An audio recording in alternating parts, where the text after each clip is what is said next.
This is the Viofo A119 Mini 2 dash cam.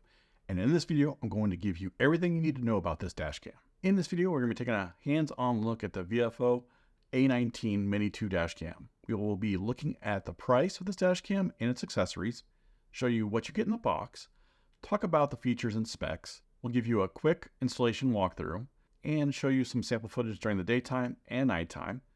And last, I'll share my final thoughts about this. The price of the Viofo A119 Mini 2 dash cam is about $140, and currently there is a $20 coupon on Amazon. I'll leave a link in the description below so you can check it out and current pricing. I will also leave a link down below for accessories that you might be interested in. First one is the hardwire kit for about $18. They have a circular polarizing lens filter, which might help cut down on reflections and glare.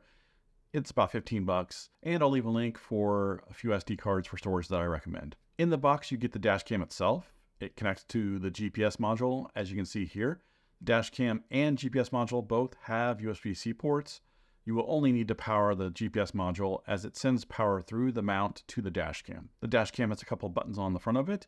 You have the menu button, the record start and stop button, the mic on and off button, the Wi-Fi on and off button, and last at the very bottom you have the lock button to lock the recording. You get a 12-volt power cable, a USB Type-C data cable, windshield static stickers, a trim removal and push tool, and a user manual. When talking about dash cams, in my opinion, the dash cam must be small enough not to obstruct your view since it mounts on your windshield. I'd prefer not even seeing it at all. However, that's not always possible. The dash cam also needs to have good quality when it comes to recording video during the daytime and nighttime. Even with the small form factor, it has a 1.5-inch screen where you can watch recorded video footage and change the dash cam settings. It's easier to get great video footage during the daytime. However, during the nighttime, it's a little bit more difficult than that. This dash cam is a small form factor, hence the Mini in the name.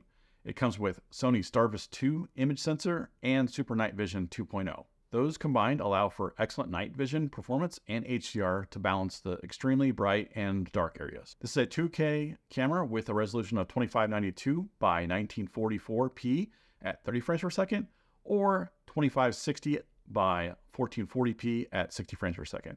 The camera has a 140-degree lens to help with the wide angle viewing. With the hardware kit, you'll be able to utilize the parking mode. The parking mode has an auto event detection with buffering recording. This means it'll save the recording a little bit before and a little bit after the detection has happened so that you're not going to miss out on anything. This dash cam has Wi-Fi and GPS, so you can connect to the dash cam via 2.4 or 5 GHz wireless connection, and it has a built-in GPS mount, which will assist in tracking driving location and speed, which might be crucial in providing evidence for the ticket or an accident. Lastly, with the features added to this dash cam is voice control. You can speak and ask to perform operations like turning on and off the Wi-Fi, locking the video, start and stop video, audio recording, and even taking photos. You can tell it, take a photo, and it will take a photo of what's going on in front of you. So you can get that picture of that guy with an overloaded trailer or the door that's hanging off the car, whatever you want. The installation is pretty straightforward on this. Using the supplied 12-volt adapter is the easiest way to do this, but if you opt for the hardware kit, you'll have to figure out where you're going to wire it onto the existing wiring harness on your vehicle. You'll want to find a spot on your windshield that you want to mount it, preferably high in center as possible, so that way it's out of the way and not obstructing your view. Once you know where you're going to put it on your windshield, you're going to want to clean that part of the windshield. Might as well clean the whole windshield while you're at it. Do the inside and outside. Once the windshield is cleaned, take the static sticker and install it in the area that you're going to want to install the dash cam. Put the static sticker on the windshield and then put the dash cam onto the static sticker. The point of the static sticker is so that way you can uninstall it pretty easily without any mess. Once you're done with all that, you're going to want to figure out where you're going to run the power wire. To hide the wire behind the body panels, you'll either want to push it under the panels or remove the panel to run the wire. Sometimes I find it easier to remove the 8-pillar panel so that I can run it along the middle. And you probably going to have to remove some other panels if you can't push it behind it. Now let's take some time and show you the sample footage during the daytime and nighttime, because that's what you're here for, right?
Dash cams, they need to be small enough so that the way they're out of the way and not obstructing your view while you're driving. And they have to be a good quality camera because you need to be able to tell what you're seeing, as well as possibly, not driver's license, but what are they called? License plates, yeah. While the dash cam may not be 4K, it does boast the new Sony Starburst 2 sensor, which provides a great low light performance. The price on this is priced about just right. It could be a little bit cheaper, but for sakes of actual dash camera and how much they cost, it's not too expensive. I find that some higher end dash cams out there are over $200, and that's when you start getting to a range of what people are not willing to spend. At this price point, it's almost like it's a no-brainer. Yes, I'm going to go ahead and get it. If you found this video helpful, please leave me a like and feel free to ask any questions in the comment section below. If you're new to this channel, please consider subscribing for more tech reviews, home automation, and home and automotive how-to videos. Thanks for watching, and I'll see you next time.